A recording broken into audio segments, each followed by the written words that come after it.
নমস্কার বন্ধুরা, আজকে পড়ছি লীলা মজুমদারের পাঁচদণ্ডে বইটি দ্বিতীয় পর্বের ৭৭তম অংশ।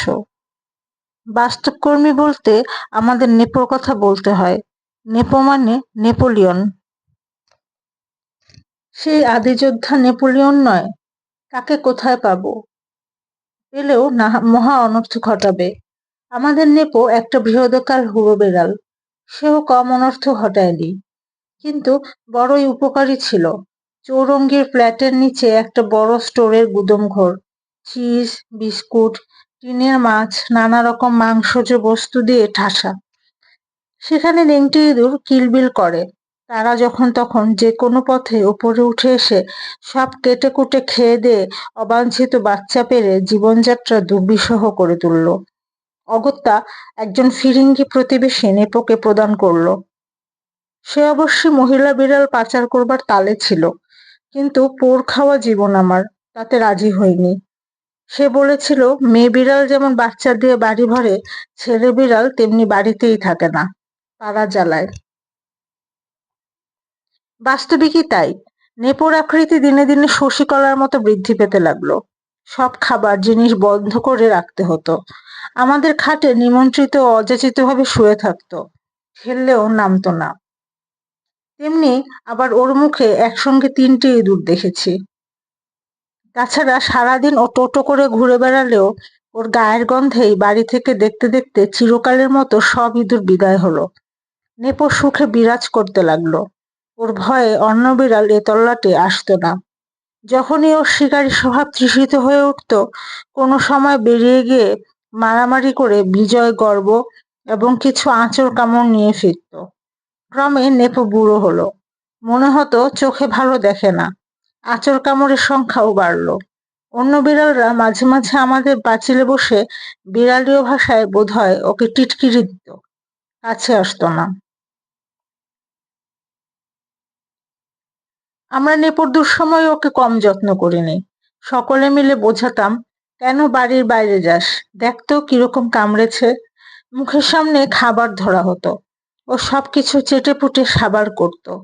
এইভাবে আরো কতদিন চলতো কে জানে।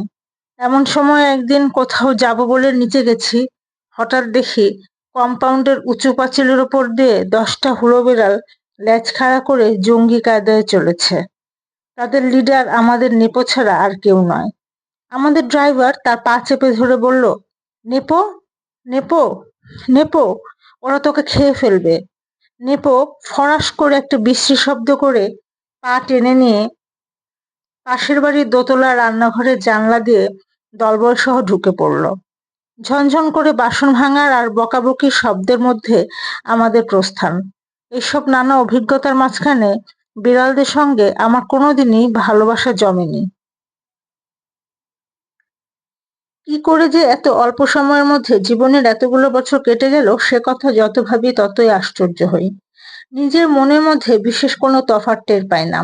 সে একই ভালো লাগা মন্দ লাগাগুলো, নিজের উপর সেই অসহিষ্ণুতা, খালি এটা চাওয়া ওটা চাওয়া, হাজার রকম দাবি দাওয়াগুলো কেমন যেন সকালবেলা শিশিরের মতো কখন জানি নিজের অজ্ঞাতসারে উপে গেছে।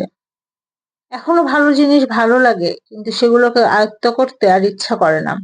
বন্ধুত্বের দাম যেন অনেকখানি বেড়ে গেছে। কেউ ভালো বললে মনটা খুশি হয়, কেউ মন্দ বললে রাগ হয় না, খোসামত করলে বিরক্ত লাগে।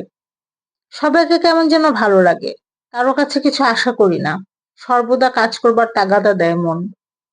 ছোটদের চলচ্চিত্র সংস্থা হলো একটা, শৈল চক্রবর্তী তার সঙ্গে জড়িত, আর দিলীপ ভট্টাচার্য বলে স্বল্পায়ু সুদর্শন একজন ছেলে।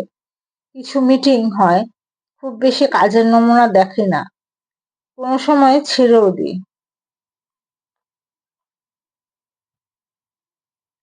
এদিকে ছোটদের গল্পগুলো তৈরি হয়ে কলমের আগায় অপেক্ষা করে। একসময় সন্দেশের পাতায় ধারাবাহিকভাবে ছাড়া পায়। কলের মানুষ, মাকুড় গল্প, বিড়ালের ছায়া ছায়া, নেপোর বই।